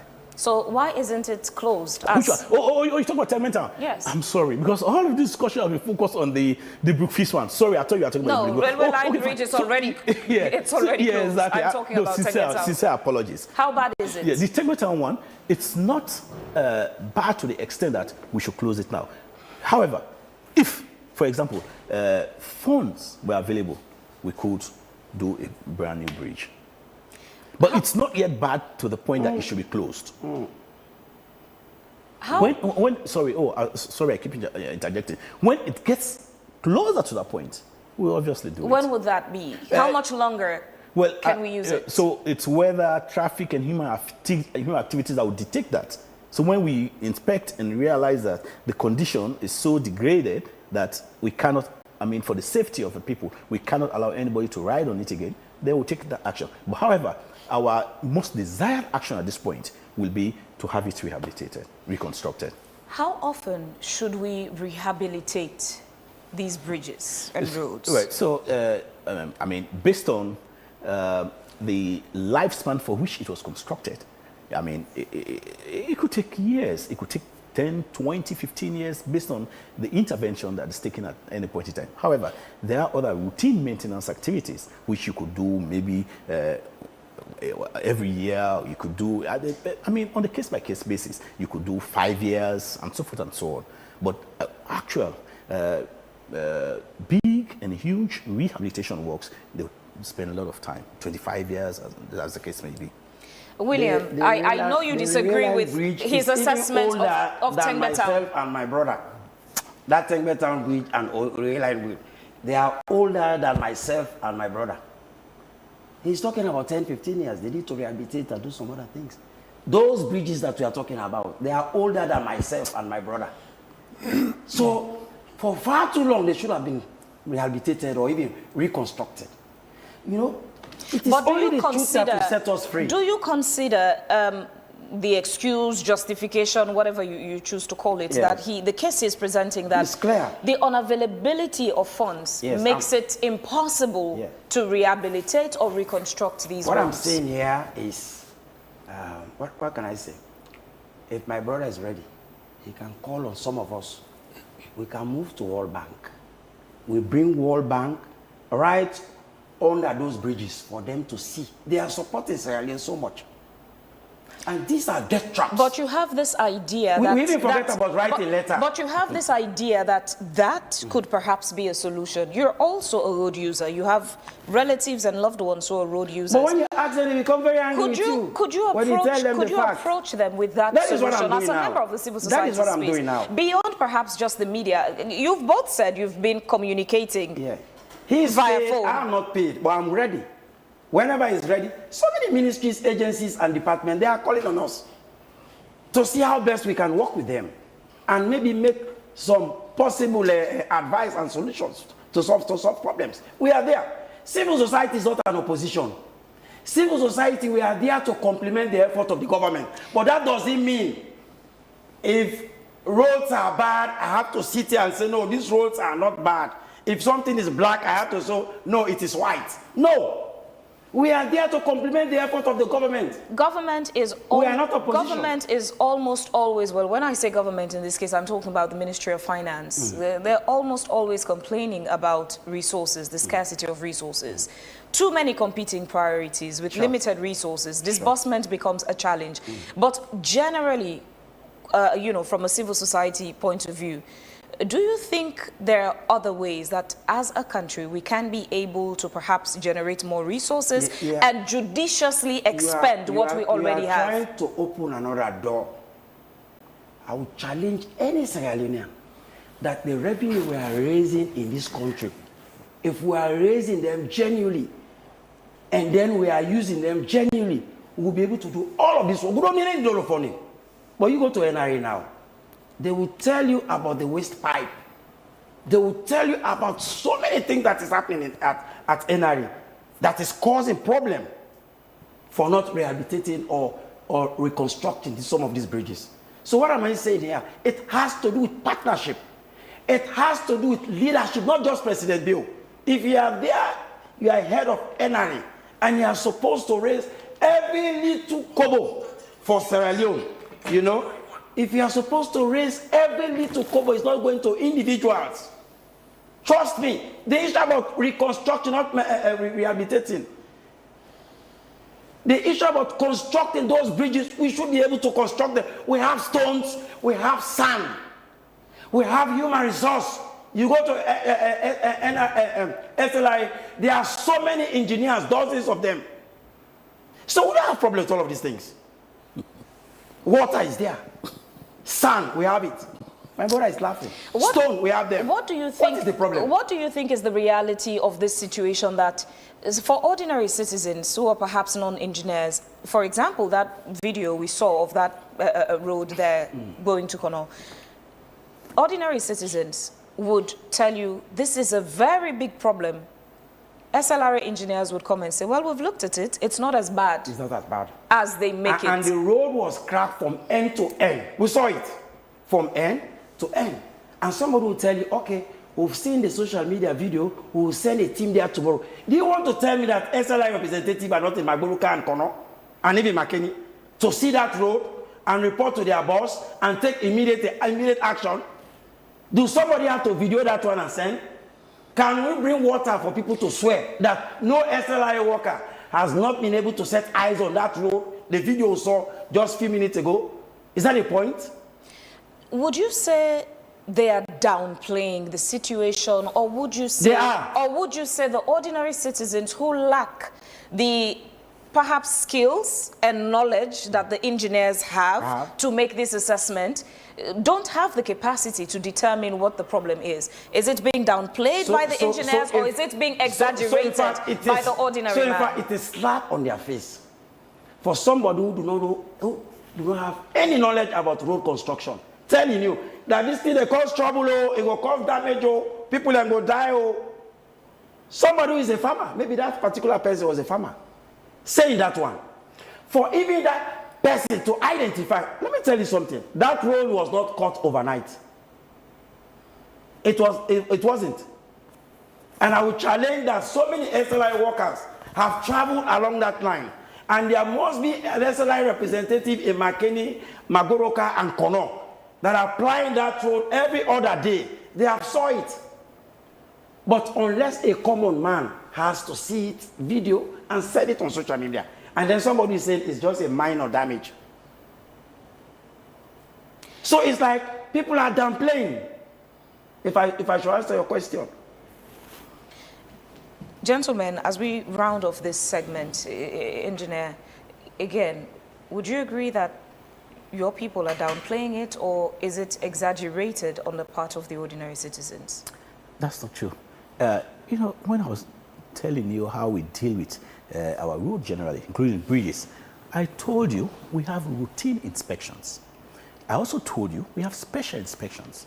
In these special inspections, I told you, even as I'm seated here, if somebody goes out there, if something comes in my WhatsApp, for example, to say, this is wrong with this bridge, if I can't at this point, I'll go there. If I cannot, I'll call people, say, oh no, I'm slightly busy, go there. So what I was saying was, we have been inspecting, and as far as we are concerned, the sort of danger that was portrayed in that video does not exist. However, we care about all complaints. So even tomorrow or the day after, if somebody comes back and do another video of that same bridge, provided we have not yet gone there and intervened, do some sort of intervention, we'll go there again. So that's exactly what happened. Unlike what he's saying that we don't go there until somebody puts, no, that's not the case. And let me tell you, the vicinity of SLI, all over the place, there are potholes. They are sitting at the middle. I will challenge him now. Let's get there now. All over the vicinity of SLI, there are potholes all over the place. Let's start from there. So, Engineer, bottom line, we are not sure when the bridge will be constructed or reconstructed. No, so the funds are not here yet. Right. So this is what happens. Okay. Like I've told you, my responsibility is to provide all technical support to government to ensure that you talk about designs, you talk about interventions, you talk about what we need to do, and then an estimate is there. And then I start going around the Ministry of Finance and, of course, the Road Maintenance Fund to get the funds, come and do it, inspect it, and show quality assurance. That's my role. And I'm doing that perfectly. Right.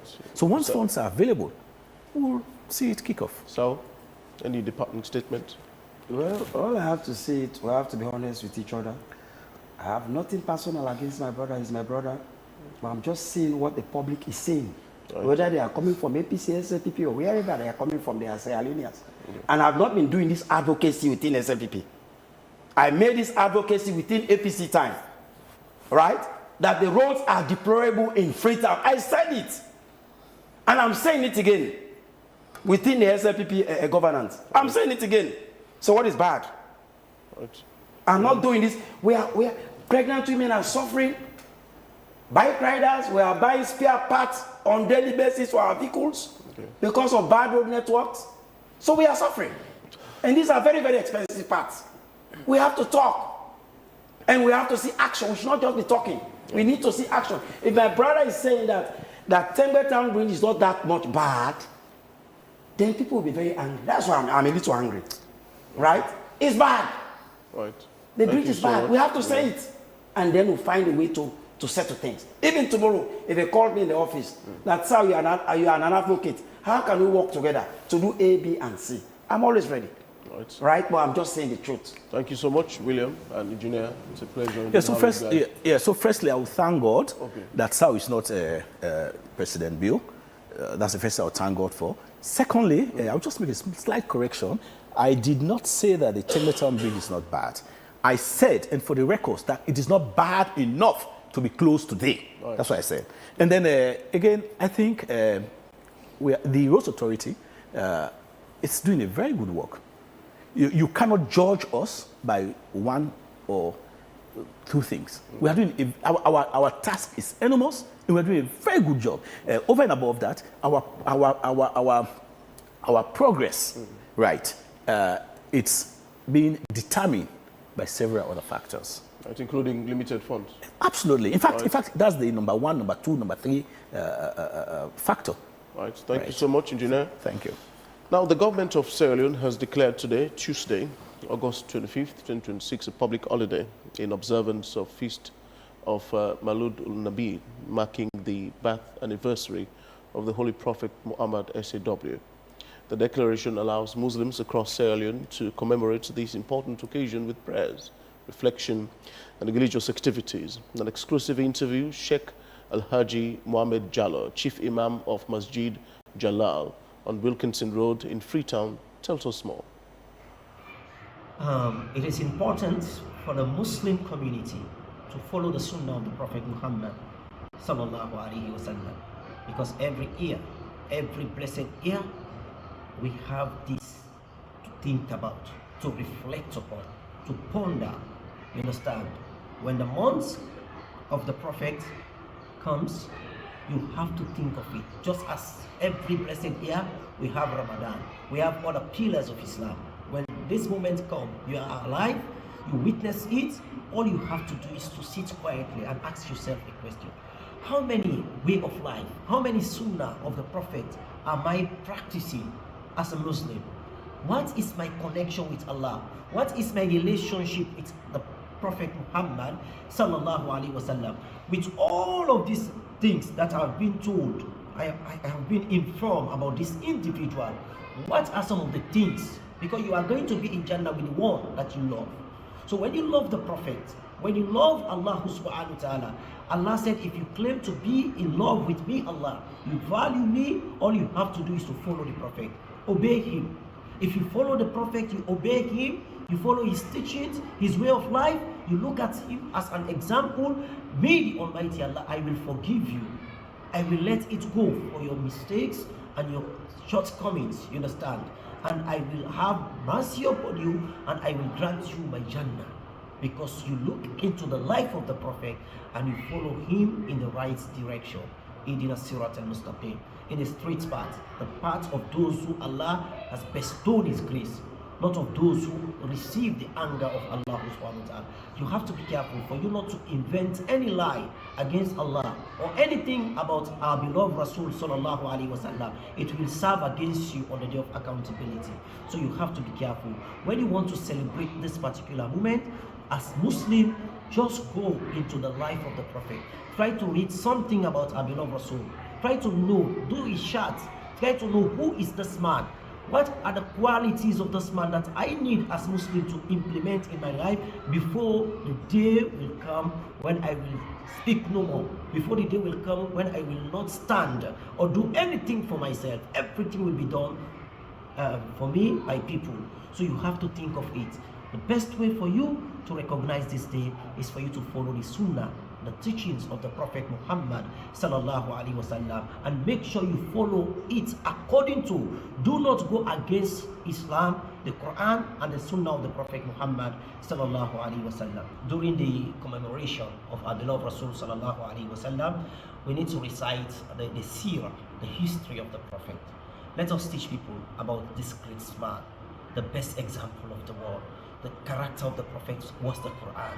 Let us inform people, because when you look into this man, wallahi, you implement some of the value, some of the lifestyle of the Prophet, wallahi, you are going to be the best individual when it comes to anything. Whether you are a businessman, whether you are a politician, whether you are a teacher, whether you are a husband, whether you are a father, whosoever you are. When you look into the life of the Prophet, you follow his footsteps, his teaching, wallahi, you will be the best in wherever you are. Wallahi, because he is the best. He was there to serve humanity. He was there to please his maker. So we need to teach people. These are one of the common practice for each and every Muslim when it comes to the day to recognize the Prophet Muhammad sallallahu alaihi wasallam, his birthday. For us to unite as Muslim when it comes to this particular moment, because this was one of the aim and objective of the Prophet. Our beloved Rasul sallallahu alaihi wasallam said, "La yu'minu ahadukum hatta yuhibba li akhihi ma tuhibbu li nafsi." You will never be called a true believer until you like for your fellow man what you will like for yourself. خَيْرُ نَاسَ أَنْفَعُهُمْ لِلنَّاسِ. The best of mankind are those who are beneficial to others. You have to think of it. So we need to foster peace among ourselves, brotherhood, which is very important. إِنَّمَا الْمُؤْمِنُونَ إِخْوَةٌ. The believers are nothing else other than brothers and sisters in Islam. So we need to engage into community mobilization. Tell them about this individual. Teach them about this particular man. The qualities of our beloved Rasul sallallahu alaihi wasallam. This is the most important thing we need to understand. So if you fail to understand this, then you do any other thing to the contrary, then you have to blame yourself on the day of Yawm al-Qiyamah. Where many people have different way of celebrating or recognizing certain personality, certain individual. But we as Muslims, there is no way we can go against Quran and Sunnah. You can't implement something because of your desire, because you want it to be this way when it comes to Islam. Islam is a principle. You understand that we need to follow the teachings of Allah, the Quran, and the Sunnah of the Prophet Muhammad sallallahu alaihi wasallam. So we have the right as Muslim to always recognize our beloved Rasul sallallahu alaihi wasallam. We are going to speak of him from the beginning of life. You understand? Till the last day of our life, because he is part of us. There is no way you can be called a Muslim without recognizing or acknowledging our beloved Rasul sallallahu alaihi wasallam. The whole life of the Muslim connects with the Prophet Muhammad sallallahu alaihi wasallam, because he was sent to teach us فَأَلَّمَنَا دِينَ الْإِسْلَامِ, to teach us the correct concept of Islam. There is no way you can speak of Islam, there is no way you can practice Islam without accepting this particular individual. There is no way you can move in Islam without observing the teachings of the Prophet Muhammad sallallahu alaihi wasallam, because the last message when the Prophet was about to leave us, you understand, in this life, he informed this ummah that I am going, but I will leave with you two things: Kitabillah, the book of Allah, and my way of life, my sunnah, my tradition, the way I was doing things with people, the human relationship, which is very important. You need to understand it. Celebrating the birthday of the Prophet Muhammad sallallahu alaihi wasallam is something that is part and parcel of every Muslim. You understand? Celebrating it in different way, that is where the problem is. You understand? Recognizing the day of the Prophet sallallahu alaihi wasallam when he was born and all the activities of the Prophet is something that is part and parcel of every Muslim life, because every action of the Muslim must be in line of the teachings of the Prophet Muhammad sallallahu alaihi wasallam.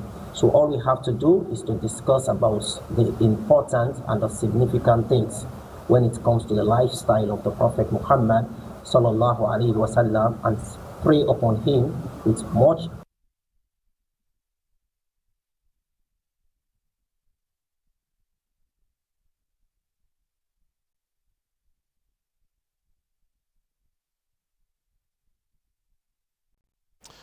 All right, that's Sheikh Al-Haji Mohammed Jallo, Chief Imam of Masjid Jalal on Wilkinson Road. You're still watching Wake Up Sierra Leone live on the Africa Young Voices. Do not forget to drop your comment online on our socials.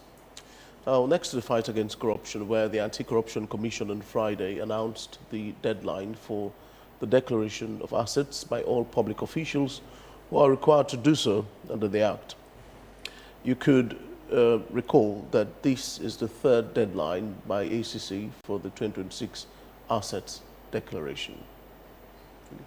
Well, this morning we'll discuss what happens to those who do not meet the deadline. Is the ACC, does it really fail to bite as it relates to asset declaration? To discuss this and more, in the studio this morning, we have been joined by Patrick Sandy. Good morning. Thank you for joining us. Very good morning. I'm pleased to be here, Vivian and Victor. Deadline elapses, extension elapse again. Here we are. What's next? Well, what next is just to kick in the sanctions. But let me... No expansion? No expansion. Again? No This is the last? No extension. The portal is closed since Friday last week, the 21st. as I highlighted at the weekly press briefing. But then, with a little background, we do these extensions in a bid to encourage public officers to do their declarations. Because say what you may, there are still some, not the general, who have reservations. But since it is a question of law, you have to abide by it. So, in as much as we intend always to use the stick method, but we still want the carrot approach, whereby we continue to do the extensions as you've just mentioned. The first one we did, the second, and this is the final. So we are now going to kick in the sanctions because as provided for in the Amendment Act of 2019, once you fail to declare as against the deadline. We'll look at the sanctions in a moment, but okay. This carrot approach you've used, what's the compliance rate? What percentage of public servants have complied with the declaration? No, definitely it's above 5% of those who initially had not met the initial deadline. So that's also, to us, very important. Even as of the time I did the announcement on the weekly press briefing on Tuesday, up to Friday before the deadline, we also had some people comply. But whatever the case, you will just have to have defaulters. So, but overall, what's the percentage of compliance? Well, the general percentage as of Friday, when the portal shut down, we are now having in the region of 82 to 83% of persons who have declared and those targeted.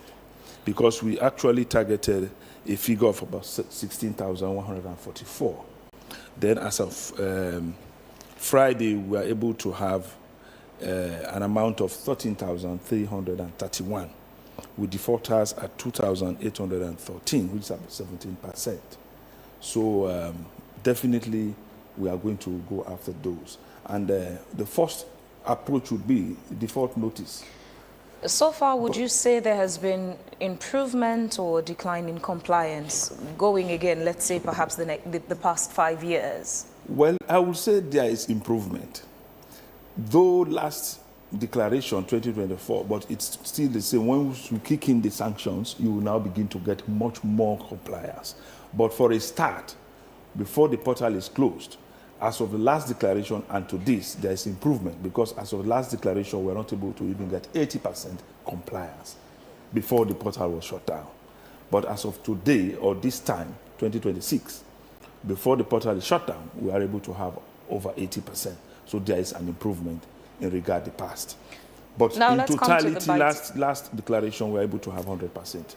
Now let's come to the biting aspect for the ACC. What are the repercussions for those who have defaulted? Those who've defaulted, we had made this very clear with the amendment that firstly, because we have had at the Commission several challenges in regard the rollout or the full implementation of asset declaration regime. So the amendment came in and introduced administrative sanctions. So one key aspect of administrative sanctions is that of withholding of salaries.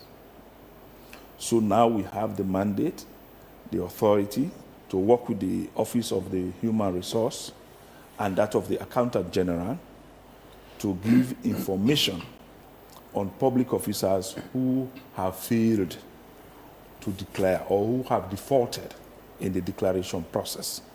So what happens? Now the portal is shut down. We're doing the analysis. We'll provide the data by the end of this week or next week to the Accountant General. But we are issuing out default notice to the heads of entities whereby the staff of those entities failed to do the declaration. They will be given 14 days notice, and within that 14 days, they are expected to do the declaration. And if they so fail to do so, then their salaries will be withheld for a period of 1 month. Once salary is withheld for 1 month, we expect that you come and file in your declaration. But if you do not, for that period of 1 month, and it gets to 3 months, firstly, you are going to be suspended. And when it gets to the 3 months itself, you will be dismissed from public office. Dismissal does not apply to those whose offices are tenured. For instance, those who are elected. like the parliamentarians, for instance, the councillors, the chairmen or chairpersons of councils. However, we will invoke the provision of withholding of salaries. We will not get to the point of recommending dismissal because we cannot. We don't have that power because their own powers are entrenched in the Constitution. So by an act of parliament, you cannot overturn what is in the Constitution. But what we have would be to instruct the Accountant General and the Director General of HRMO that their salaries are withheld. So that's the provision we have so far. But for the others, we can as well recommend for dismissal once your office is not as tenured is in the Constitution. Let's look at recent issue, the 300 billion Leone's disappearance at the NRA. How far has that particular case gone? Well, basically, what we did very recently was we had done a report on that of the NRA. And what people should understand, I will take this opportunity to let them know. Firstly, it was thematized. What I mean by that, you have several aspects of the investigation. Okay. The first aspect was the one that had to do with Abu Kamara, of whose properties we had confiscated by court order, etc. And of course, those ones are out for sale. And then the most recent, I would say, is the one in which we did a report. And that report we submitted to the leadership of the NRA. And we made a couple of recommendations in that report in regard what they should do relating to the Asikuda in terms of other reforms, so that revenue would not be leaked, as it were, going forward. So we did quite a lot of recommendations in that regard in terms of the allegation you're talking about. That was a special investigation we completed, and then of course we have another which we did regarding Abu Kamara. We have slumped a bit, Director. What's the reason for the CPI? Which one? So in 2023 we're at 35 over 100, 2024 33 over 100. We fell a bit, and then 2025 we recovered again slightly to 34 over 100. No, basically figures are fluctuating, No, yeah, the CPI has its own indicators that they look at. And when you look at, of course, the fight against corruption and accountability generally, it does not just have to be the ACC. You have other institutions working on accountability, such as the Audit Service Sierra Leone, such as the NPPA. But of course, yes, as a commission, we are stepping up. But when those reports come, what we do is to do some analysis about it and see where we can step up in that. But we are very much conscious of that because the very recent we had to be at 114, the other time 119, and things like that. So you see of recent fluctuating, but it's a question of how committed you are to the fight against corruption. And also within the context of the ACC, yes, we're leading the fight, but we have other institutions that should come on board and support the fight that we are doing. But trust me, we are really doing our best in regard to the fight against corruption. Do you think corruption is reducing in Sierra Leone? Well, that one depends on the perception that you hold or anybody think about, or which spectacle you wear in regard whether corruption is reducing. Because generally you have to do a survey, to me, that is empirical, such as, for instance, the TI. Because if you want to use the economic, so to speak, indicators or the market flow or inflation and other things to mark or link that up with the fight against corruption, to me, is disingenuous. What you need to do is really to look at the institution itself and what other indicators, for instance, are being looked at to consider whether corruption is on the increase or is on the decrease. And then, what efforts are being made by the institutions, specifically the ACC, for instance, that is leading the fight against corruption. Because, mind you, when these bodies such as the World Bank indicators, the AFDB, the other in the indexes are being looked at, they consider a lot of factors. It could be public sector corruption, it could be political corruption, it could be bribery in access to services. So these are all the things that we look at, especially, for instance, like the barometer. What does it speak to? Exactly, because the Afro barometer just last year, and I will quote you, I'll quote it for you now. It says, fewer than half of citizens think government is doing a good job fighting corruption. Nearly 3/4 say most of all police officials are corrupt. Half say same of business executive, MPs, and tax officials. Only 3 in 10 believe people can report corruption without fear of repudiation. That's what the report says last year. No, but also, just 2025. No, but also in that report, I'm sure there are sectors that made well. Because basically, there are other sectors that didn't do well at all, which you are quoting, because I don't have the report itself, but I quite recall what that barometer report spoke about some sectors doing well, and even in terms of... this is public perception, by the way. They think that the country is not doing much, to fight against corruption. No, that is the perception, but which I cannot contest. As an institution, we never contest those perceptions. The only thing that we need to do is how do we work around it? For instance, the mention of the Sierra Leone police. It is nothing new. But as a commission, what we have done is we continue to engage the Sierra Leone police. When we get reports, we engage the leadership. We've conducted integrity trainings for police officers. We've even gone to the police training school. We have delivered public lectures. So these are the kinds of measures that we do take. But the point is, some of those perceptions, you really do not have what people can hold on by way of an evidence to come and say, ACC, look at it, run after it. And also the people interact more with the police, because you have sections like the traffic, you have sections like the CID, where people go and make complaints and issues around bail. So these could be things that run around that perception which you are talking about. But as I was saying, you have other institutions which I cannot name, but I'm familiar with the report in terms of improvements being done in regard the fight against corruption, and in regard citizens' perception of improvement of those institutions in the aspect of corruption. Let's talk about the Auditor General's report. Total loss of over 243.9 million new loans, over financial mismanagement and irregularities, 196 government vehicles procured at a cost of $21 million are unaccounted for.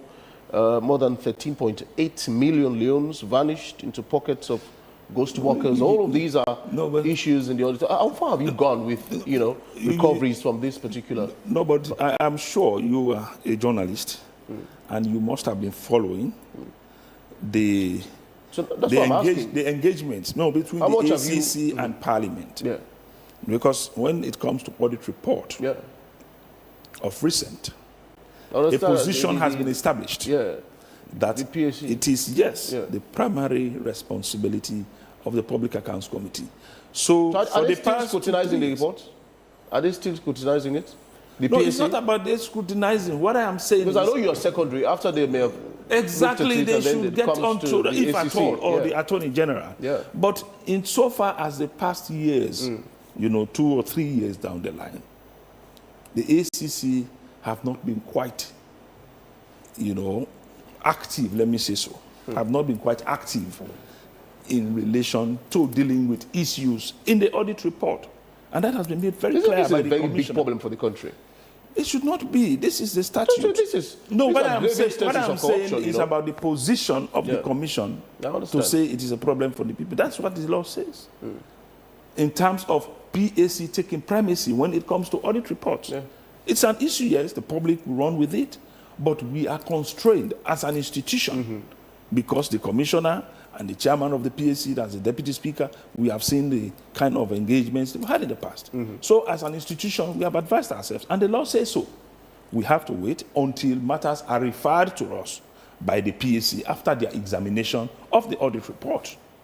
So that's what is existing. So I want us to look at it guidedly from that angle. No, I understand, but wouldn't this affect our international ratings? Even the fight against corruption detail. These are solid work being done by auditors across the country. These are grave instances of corruption. No, that is what I was saying here very recently, or just now, that there are other accountability institutions that also weigh in to the fight against corruption broadly as a country. But that is what the law says. And the ACC will not do anything that is against the law. Do you see eye to eye with the PAC in Parliament? Do you work quite cordially? No, certainly we do. But we ensure that they do their own work and we do ours. Does this affect your work generally? Well, it's about how the public look at it. It's about how the public look at it. Because the public thinks it's an issue of corruption, and they are expecting ACC to come in. Yeah, there are even recommendations in these reports. No, that's what I am saying. When you look at those recommendations, you see that these are like straight cut or straightforward corruption issues. Therefore, the ACC comes. But they are in the audit report. And what does the Constitution say about audit report and who deals with it? So we wait. Save if, for instance, any issue had arisen in the audit report, which the ACC has been looking into. That one, of course, will not be given any caution or will not be stopped at it. We will pursue it. But however, once the audit report is out, now it becomes the property, as they say, of Parliament or the PAC. And they take full control over it. Until whatever is done is referred to us or it's referred to the Office of the Attorney General and Minister of Justice. So that is where we are as the situation is. Patrick, let's come back to the defaulters for declaration of assets. To those you cannot recommend a dismissal, it's just withholding of the salaries. Pending what?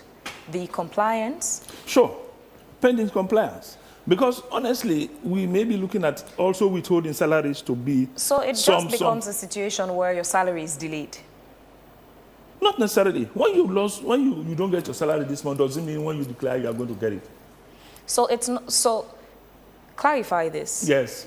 I asked you, pending compliance, you said yes. No, what I say pending compliance, when we withhold your salary, before the other month for which your salary will be withheld, if you declare, your salary will be paid. If not? If not, you lose it. So it's you forfeit your salary for which month or what period? Just a month or what's the... No, if you continue not to declare, you will definitely not be receiving your salary. The default notice is sent to you. Let's say you receive the default notice on the 1st of August. The 14-day elapses because the default notice is to let you know that you have not declared. Declare, probably you can come and tell us. That's if you are contesting it. But for, let's say, all things being equal, you did not declare 14 days. Once we now ensure that you have received the default notice and you have not declared, the instructions are given for that month of August not to be paid.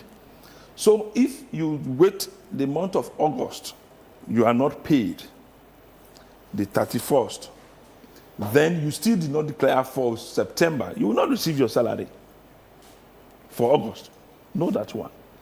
Then for September, that means until now we write to the Accountant General and the head of the HRMO, the Director General, to say, let this person be paid. So insofar as they are concerned, we have asked them to withhold your salary and until we write. So until we receive your declaration, if we do not, it continues. So if it gets to 3 months, after the 1 month, you are suspended on the ordinary case. But if, let's say, for those whose offices are tenured, as I was saying, you cannot be dismissed, you continue not to receive your salary. And if the 3 months elapses, you did not, because your office is tenured, we still notice it, then we can take it up with your leadership and we can still use other processes within the Act, which could be gazetting, which used to be there, we go to court and all those civil procedures. But they are quite elaborate, honestly speaking, in the Act of 2008, that we decided to come in with this so that we can use it. But there are also other measures we can still use for those whose offices are tenured by publication in the newspaper or in the gazette that X number of people have not declared, and after which we have to go for civil litigation that this person is declared until such a time. When that is done, the court gives an order, you can definitely lose your office. All right, please continue to stay with us. We'll go to Studio 2 now and join Ransford McLean, who is all set to bring us sports updates. Good morning, Ransford. Very good morning, Phoebe. Thank you very much for having me on sports this morning. First story, that's the women's football. The Sierra Leone Women's Premier League champions, Mogrima Queens FC, have arrived in the Gambia to compete in Group B of the CAF Women's Champions League WAFU A qualifiers. The Queens have been drawn alongside host Bellewind and AS Balonta of Guinea. This tournament marks Mogbema Queens' third appearance on the continental stage, and they will open their campaign against the host, that's Bellowing, and FC. The club aims to build on its domestic success as it seeks qualification for CAF Women's Champions League group stage. Well, now to another story. The Leone Stars of Sierra Leone have resumed training at the SLFA Technical Center in Freetown after a 2-week break, with the home base players as they continue the preparation ahead of the upcoming 2027 AFCON qualifiers. Now, under the guidance of head coach Didier Gomez da Rosa, the intensity is set to rise as the team continues to sharpen, build chemistry, and identify the best talents ready to step up for the national cause.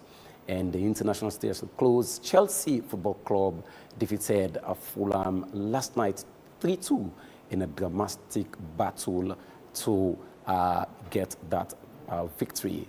Chelsea goals from Kulpama and a few other players gets Chelsea all deserve win against their opponents. So as it stands, so far Brighton on the log, Brighton, Arsenal and Everton, they've all grabbed their first win on match day 1 in the English Premier League. Teams like Tottenham, Manchester United and all the rest are struggling so far on match day 1. But that's it for sports this morning on Wake Up Sierra Leone. And over to you in the main studio. Thank you very much, Ransford, for the sports update this morning. Patrick, as we try to round off, not much has been seen by the Scorpion squad lately. We've also not heard much on the investigations for the education sector. Well, you may not have heard much, but a lot of work is going on in terms of that of the Scorpion squad. We had also monitored the WAS, the previous WAS. We had our officers out, or the Scorpion squad guys, and certain, of course, things were done. And of course, we also did another raid where we recently even indicted a volunteer of the National Medical Services in regard this ultrasound machine. So a lot of work happening. Probably it's not being heard of really much, but a lot is going on.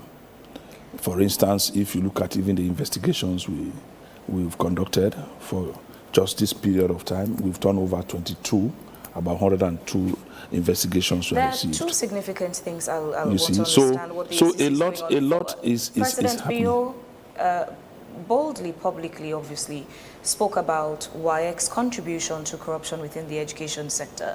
Has the ACC jumped on that to launch an investigation? Well, basically, what you should understand, firstly, is we do conduct investigations, but it could be a situation of the authority the ACC has over WAEC. Over some time, if you recall, we had also tried to bring in WAEC into our own fold in terms of investigations. But there were issues around the leadership, even in terms of conducting systems review, for instance, because there was a time where we had a rampant examination malpractice. And we said we are going to conduct systems review. They said no. However, we have examiners who we have indicted that have worked for WAEC. It's not like WAEC as a body, but you have people working for WAEC whom we have indicted, whom we have also declared wanted. There was a gentleman who was on the run.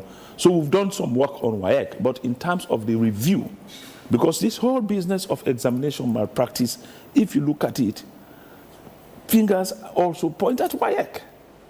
So we are trying to see how we can work on examining their practices. Is WAEC as an institution above your reach as a commission? Well, I don't know what you mean above our reach, but it was, yes, because of the way it is situated in terms of it's not a public office.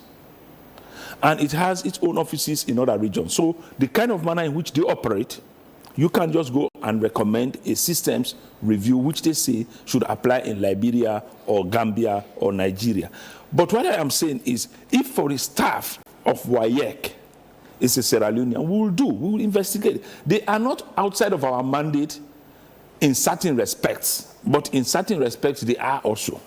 Now let's wrap up with the APC SLPP situation in Parliament. APC has made quite some strong allegations against the SLPP about alleged corruption for the constitutional amendment bill. Is the ACC looking into this, or are you disregarding those allegations?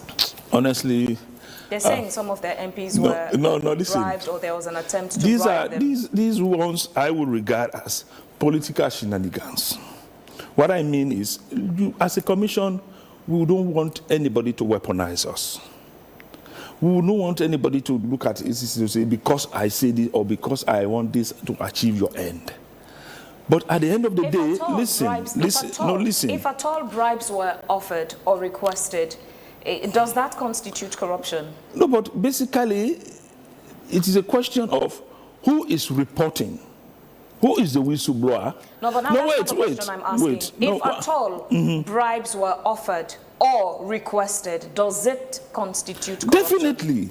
So how would you know whether or not the allegations are true or false if you do not investigate? No, but then that is where you should understand.